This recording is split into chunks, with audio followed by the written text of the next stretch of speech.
Seorang seniman sejati bukanlah seseorang yang terinspirasi, melainkan seseorang yang bisa menginspirasi banyak orang. Salvador Dali pernah punya quote seperti itu. Dan teman redaksi Benuanta, di episode kali ini kita kedatangan seseorang yang inspiratif. Sebelah Gata sudah ada seorang seniman, khususnya di seni lukis. Sudah ada M. Kusni Tamrin. Selamat datang di dapur redaksi Benuanta. Ini Gata manggilnya Om Kusni aja berarti ya? Lebih baik Om ya? Lebih baik Om, biar lebih nyaman. Lebih nyaman, lebih akrab. Lebih nyaman, lebih akrab. Karena kali ini kita bakal ngobrol seru nih, Om Kusni. Om Kusni sehat Om? Amin, alhamdulillah sehat. Sehat. Om Kusni sudah melalang buana nih. Terutama di bidang seni lukis ya. Sudah kemana-mana karyanya.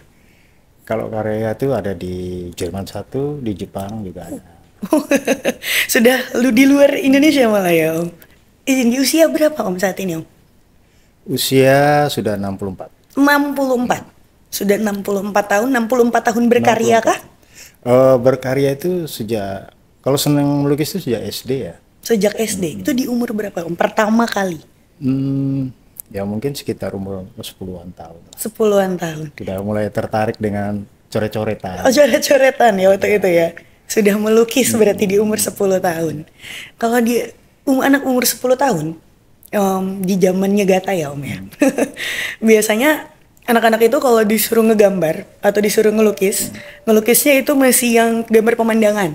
Yang dua gunung, ada mataharinya, ada jalan panjang, ada sawah. Sawah kiri kanan. Sawah kiri kanan. Ada pondoknya biasanya. Kalau Om Kusni, di umur 10 tahun itu gambar pertama apa sih? Sudah mulai membuat gambar manusia ya. Waktu itu kita masih zaman Om tuh ada ini, film-film yang di TV itu apa, Jin Robot gitu loh. Jin Robot? Ya. Jadi melukis-lukis itu sudah mulai fitur-fitur manusia. Berarti apa awalnya dari nonton film? Nonton TV. Nonton TV? TV. Oke. Dari nonton TV terus terinspirasi lah. Oh, jadi dari awalnya nonton TV, awalnya mencoret-coret, terus itulah gambar pertama. Mengadaptasi dari, itu kartun atau apa tuh? Itu kartun. Ya. Ada kartunnya, ada filmnya juga. Jadi kan itu zaman-zaman kita masih anak-anak kan itu film-film yang paling bagus lah sebagai tontonan kita. Jadi terinspirasi itu melukis itu, walaupun tidak sama, bengkok sana bengkok sini. Tapi yang namanya seni lukis, kalaupun bengkok-bengkok nggak apa-apa kan? Nggak apa-apa. Itu karya pertama. Karya pertama itu. Baru mulai muncul, sering waktu berjalan ada di TV Ultraman apa gitu. Berarti sempat ngegambar Ultraman juga dong? Sampai sekarang hobinya Ultraman. Oh, hobi Ultraman. Ada yang kayak zaman dulu kalau nggak salah kartun tuh Satria Baja Hitam, tontonan hari Minggu biasanya Om. Kalau itu sudah jauh, kalau sudah langkah jauh itu sudah. Om sudah tua. Enggak, tapi kalau dilihat sekarang masih awet muda kok Om. 64 kelihatan kayak masih 50-an. Awet tua. Awet tua ya. Nah Om, dari umur 10 tahun berarti, sekarang sudah di usia 64. Sudah ada berapa banyak karya sih Om? Kalau karya itu 100-an lebih lah ya, sudah. Tapi kalau yang dulu-dulu kan itu kita, Om tuh melukis di kertas-kertas saja. Mulai beranjak ke kanvas itu sejak lulus SMA lah, sudah mulai mencoba kanvas. Dari kanvas, terus ada mural juga Om? Mural. Yang di tembok berarti? Iya. Mural, berarti yang gambar atau yang tulisan atau? Kalau di tembok, itu biar tulisan kita, itu disebut mural. Oh, oke. Lukisan mural. Kan Om Kusni juga, kalau yang nggak tahu, Om Kusni ini kan bikin banyak sekali karya, termasuk sampai ke luar negeri juga tadi ya. Ke Jerman, ke Jepang. Kalau yang di Tarakan atau di Kaltara sendiri? Ada beberapa sih. Kalau untuk muralnya ya itu ada beberapa tempat, kemudian kalau patung tuh ada, relief juga ada di Balai Adat.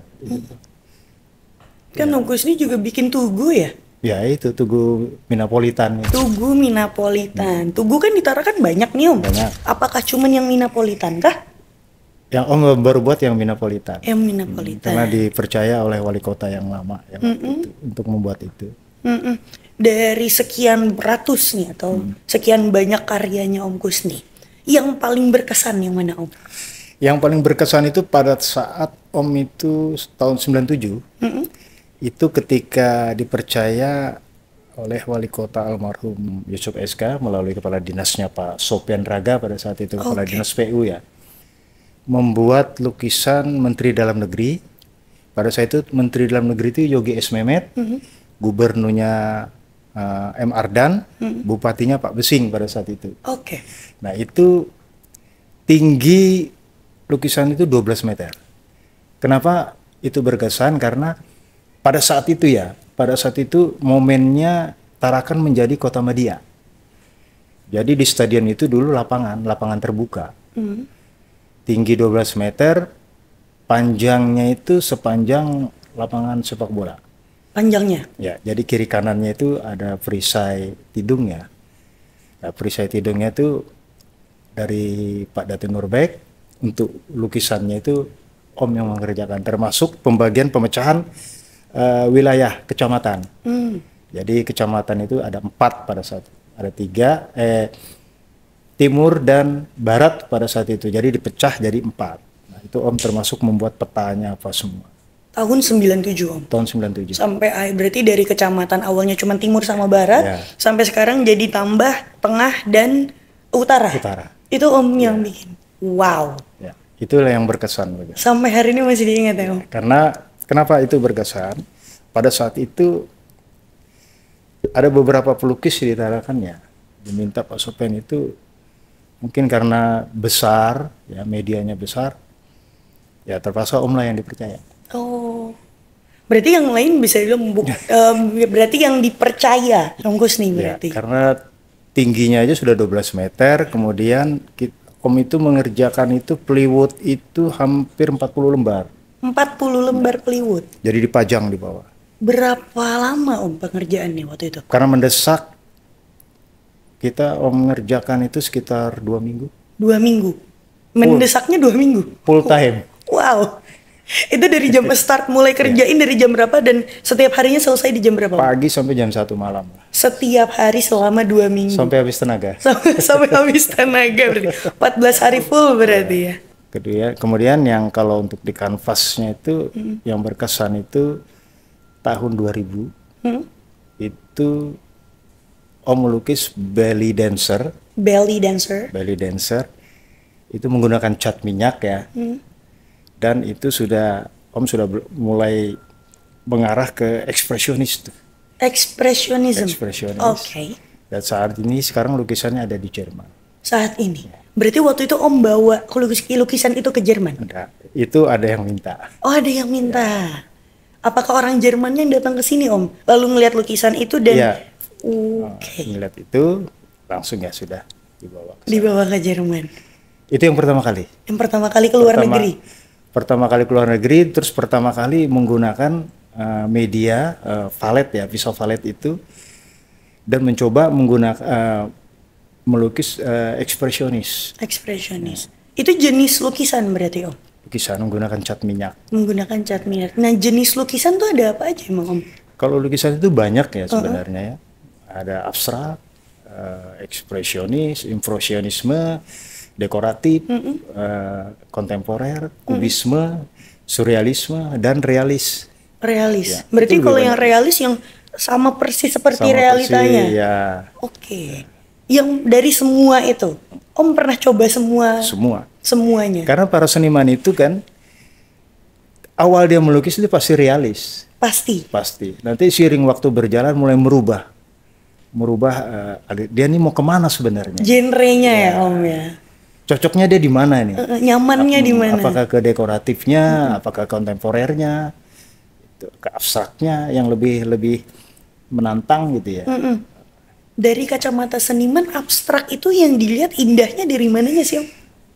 Pertama itu dari media, kemudian konsepnya, terus sapuan kuasnya. Sapuan kuasnya atau dia menggunakan media lain. Jenis catnya juga, jenis kuasnya juga? Ya itu tentu. Jadi ada sapuan kuasnya maksudnya. Sapuan kuasnya. Ya. Jadi ketika kuas itu kena cat, terus sapukan di kanvas, itu yang membedakan. Karena kalau abstrak itu adalah spontan kan, dan tidak berulang-ulang kan. Goresan itu spontan. Iya. Kalau anak sekarang ada tuh. Jadi kalau bilang spontan, aku otomatis bilang otomatis. Jadi kalau abstrak itu spontan berarti ya Om. Oh gitu. Nah kalau yang Om Kusni fokus sendiri tuh yang mana? Untuk saat ini Om ke ekspresionis. Ekspresionis. Dan abstrak. Kan tadi katanya di awal kalau semua seniman itu dia realis ya awalnya.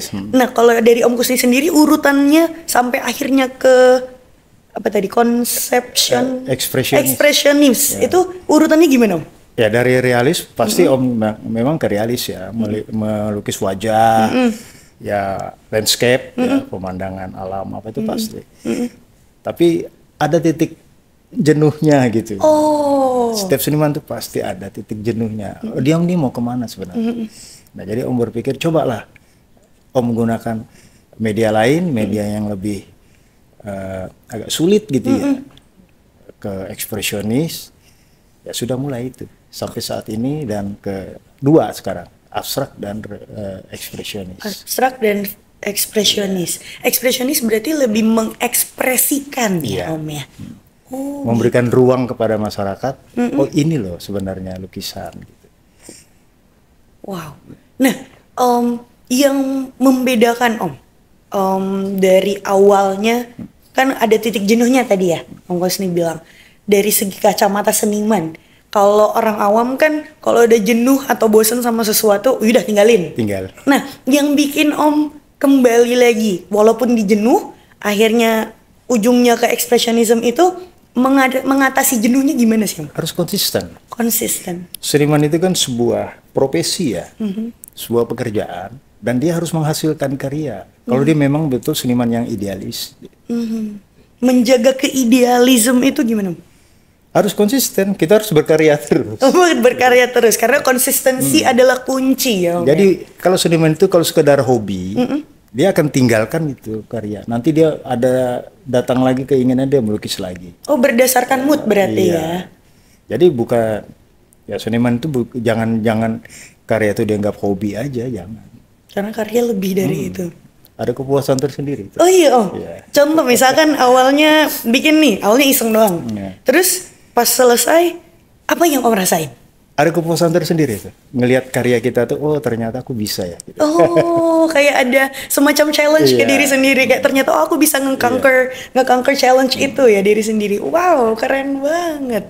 Menurut Om Kusni nih, minat masyarakat terhadap seni kalau di Tarakan atau di Kaltarat, khususnya seni lukis atau seni rupa itu gimana sih Om? Ya kalau pengamatan Om ya, masyarakat khususnya Tarakan atau Kaltara itu cenderung lukisan itu pemandangan, realis ya. Tapi sebenarnya bukan itu aja. Jadi Om itu ingin memberikan pembelajaran gitu ya. Kepada masyarakat khususnya Kota Tarakan ini, bahwa lukisan itu tidak hanya realis, tidak hanya harus pemandangan itu indah gitu, enggak. Jadi ada aliran-aliran lukisan yang memang itu menjadi efek dari kita memberikan pembelajaran kepada masyarakat bahwa abstrak, ekspresionis, dekoratif dan lain-lain sebagainya itu juga menjadi bagian dari lukisan yang indah. Harusnya seperti itu. Berarti nggak semata-mata hanya pemandangan, hanya wajah orang. Sebenarnya seni itu luas dan lebih dari itu. Lebih dari itu sebenarnya. Nah itu kita harus memberikan pembelajaran tadi itu kepada masyarakat. Kenapa? Karena seniman itu ingin memberikan sebuah semangat atau motivasi gitu ya kepada dirinya sendiri agar karya dia itu bisa diterima di masyarakat. Jadi jangan hanya ini loh yang indah lukisannya pemandangan, enggak seperti itu. Berarti karena aspek indah itu bisa luas. Nggak hanya sebatas pemandangan, nggak hanya sebatas nggak berpatokan dan nggak berkotak-kotak berarti ya Om ya. Ada nggak pergeseran Om Tadi kan Om sempat bilang yang mata kecil. Kalau pergeseran itu ada. Itu untuk saat ini pengamatan saya nih selama Om mengikuti lomba tingkat SD, SMP, bahkan SMA itu cenderung lukisan itu mata kucing, dagu lancip. Itu adopsi dari luar. Dari Jepang, dari Korea, dari produksi-produksi Marvel itu ya. Kenapa sampai terjadi seperti itu? Harusnya pemerintah mungkin ya. Pemerintah itu bagaimana dia bisa mengayomi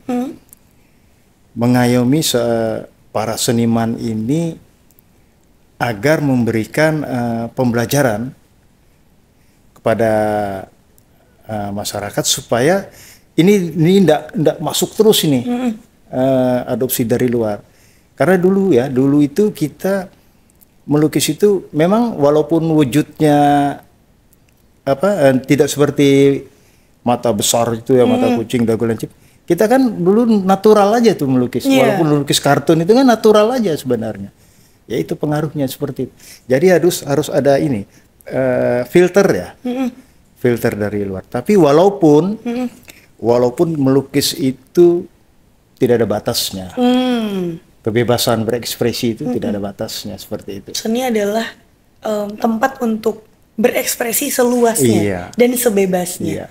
Tapi kalau dari Om Kus nih, yang diharapkan kalau tadi sempat menyinggung mungkin dari pemerintah. Emang kalau pemerintah atau pemimpin itu haruskah punya jiwa seni? Tanda kutip, pemerintah harus mempunyai jiwa seni. Kenapa? Kalau pemerintah mempunyai jiwa seni, dia pasti akan mengayomi para seniman yang ada di daerahnya. Pasti seperti itu. Itu yang harapan dari saya, dari teman-teman seniman. Semua. Memang pemimpin sekarang apa enggak mengayomi itu tadi Om? Atau tidak mengapresiasi kah sampai akhirnya Om dan juga teman-teman seniman yang lain berharap dari sisi pemerintah mengapresiasi? Untuk saat ini belum kelihatan. Oh, saat ini belum kelihatan. Ya mungkin dengan adanya ini ya mungkin bisa ada keterbukaan lah dari pemerintah. Itu harapan saya itu seperti itu. Keterbukaan dalam artian apakah diberikan ruang? Selama ini belum ada ruangnya? Belum ada. Harapan Om sebagai seniman, kalau dari pemerintah memberikan ruang seperti apa? Apakah dibuatkan sebuah museum kah? Atau dibuatkan sebuah galeri kah? Atau gimana? Kalau museum sudah ada. Itu ada beberapa karya saya dengan teman-teman. Tapi harapan saya itu dengan teman-teman itu mudah-mudahan pemerintah itu ada membuat sebuah galeri.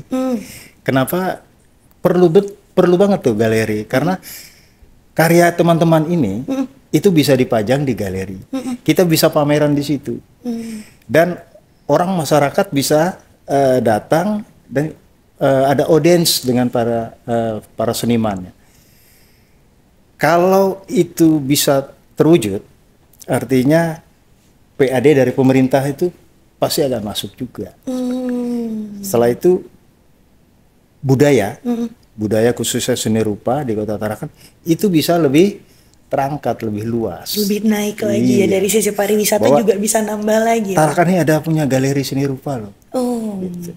Jadi tamu-tamu dari luar kalau mau mencari lukisan jalan-jalan kan bisa diantar ke galeri. Sudah ada tujuannya jadinya.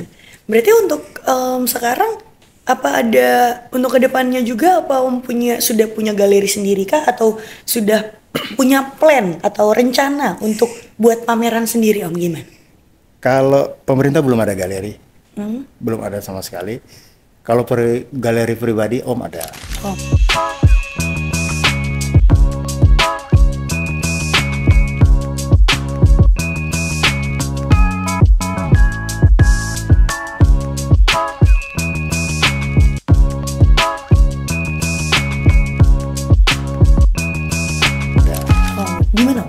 Di rumah Ladang Dalam. Di rumah. Oh, berarti boleh banget buat teman-teman redaksi. Kalau mau main-main atau ngelihat karyanya Om Kus nih. Bisa langsung ke mana Om? Ke Ladang Dalam. Om welcome aja. Om welcome aja, nanti tinggal kabarin Om Kusni Iya. berarti ya. Nah, Om, harapan ke depannya Om, kalau dari Om Kusni sendiri. Dan kalau tadi planning ke depannya, kalau bisa dari pemerintah bikin galeri ya. Nah, kalau dari Om Kusni pribadi, planning atau harapan ke depannya untuk seni lukis atau seni rupa, entah itu di Tarakan atau di Kaltara, apa sih Om? Seiring dengan berkembangnya digitalisasi ya, Om tuh berharap juga kepada seniman muda itu kita jangan terpengaruh dengan digitalisasi, tetap aja berkarya secara manual. Karena memang pengaruh digital ini lebih dahsyat ya untuk berkarya seperti itu. Halus memang, tapi nilai perspektifnya itu lebih baik kita mengerjakan secara manual. Jadi tetap harus dalam diri itu, kalau memang dia mempunyai jiwa seni, dia harus idealis dengan Tetap. itu. Tetap idealis, dan kalau jangan pernah jenuh dan Jangan bosan. bosan. Betul, harus tetap stay idealis berarti ya. Oke, Om Gus nih, kita hari ini mau sedikit main game. Om Gus nih bareng sama teman-teman redaksi juga. Kita bakal ada Q&A. Pick one, pilih satu. Kalau cuman boleh milih satu aja Om. Dari dua pilihan ini. Lebih milih aliran jenis lukisnya, abstrak atau ekspresionis? Ekspresionis. Ekspresionis. Kenapa Om? Karena cenderung dengan gradasi warnanya itu harus ngejreng, kemudian pola yang Om buat itu Om menggunakan pisau palet. Oke, bisa palet. Yang selanjutnya, lebih milih ngelukis di kanvas atau di tembok? Kanvas. Kanvas. Kenapa? Karena Om idealis di situ. Oh iya. Jadi lebih ke situ ya. Masuknya lebih ke sana. Lalu untuk ngecatnya nih, pakai catnya, cat air atau cat minyak? Cat minyak. Cat minyak. Lebih apa? Lebih berminyak. Cat minyak itu beda dengan cat air. Oh, Karena kalau cat minyak itu kita melukis di kanvas itu 3 bulan sampai 4 bulan baru kering. oh, selama itu. Ya. Dan beda dengan cat air. Kalau cat air spontan kan kering. Wih. Masih dengan spontan tadi ya Om ya. Kalau jadi yang spontan pakai apa tadi Om? Cat air. Cat air. Berarti milih cat air karena lebih Kalau Om lebih memilih cat lebih minyak. minyak. Karena kalau cat air lebih spontan. Ya, Wih, tadi kering. gitu ya. Karena cat air kan untuk di tembok aja. Boleh kita menggunakan di kanvas dengan akrilik tuh boleh. Tapi karena sudah terbiasa kali ya. Terbiasa. Ya, terbiasa. Nyamannya sudah pakai Nyamannya itu. sudah nyaman di cat minyaknya itu. Oke, baik. Selanjutnya lebih milih seni lukis atau seni rupa? Seni lukis. Seni lukis. Kenapa Om? Karena di situ sudah masuk unsur rupanya. Ya, kalau seni lukis itu dia di kanvas ya. Kalau seni rupa itu dia sudah masuk ke patung, ke reliefnya gitu. Oke, berarti lebih milih karena berarti kalau seni rupa nggak masuk lukisnya itu tadi ya? Masuk. Oh, masuk juga. Masuk. Om Gus nih, terakhir, ada nggak pesan atau kesan untuk masyarakat dan mungkin kritik untuk pemerintah? Baik. Satu ya pesan Om itu kepada seluruh masyarakat bahwa memandang sebuah karya itu tadi bukan hanya sebatas melukis landscape atau ke realis. Masyarakat harus tahu itu sebenarnya lukisan itu bermacam-macam. Yang saya sebutkan tadi itu ya. Nah, artinya kita memberikan sebuah pembelajaran. Kalau untuk pemerintah, saya berharap pemerintah itu mengayomi para seniman semua agar menjadi sebuah wadah. Karena kalau menurut Om ya, seni itu bebas ya tadi. Artinya di dalam karya Om juga itu ada karya-karya yang kritik sosial gitu. Om berharap kalau sebuah karya Om dan teman-teman kalau ada ya, itu tentang kritik sosial, ya pemerintah harus menerima itu. Jangan pemerintah langsung merasa baper gitu ya dengan kritik-kritik. Karena para seniman ini dia melukis itu dengan jiwanya, dengan hatinya apa yang dia lihat di sekitar. Apa yang dilihat, makanya seni itu jangan baper ya, Iya. seni itu jangan baper ya guys ya. Terima kasih banyak Om Kusni sudah main-main ke dapur redaksi Benuanta. Sama-sama. Sehat selalu, Amin, tetap alhamdulillah. tetap berkarya ya Tetap Om berkarya. ya. Biar nanti next episode kalau main-main ke dapur redaksi sudah bisa menampilkan Iya. karya-karyanya. Tetap mungkin. berkarya sampai waktunya pulang. Betul sekali, sehat selalu Om. Amin. And teman dapur redaksi Benuanta, thank you banget buat stay tune di dapur redaksi Benuanta. Saya Agatha and this is dapur redaksi Benuanta. Bye bye.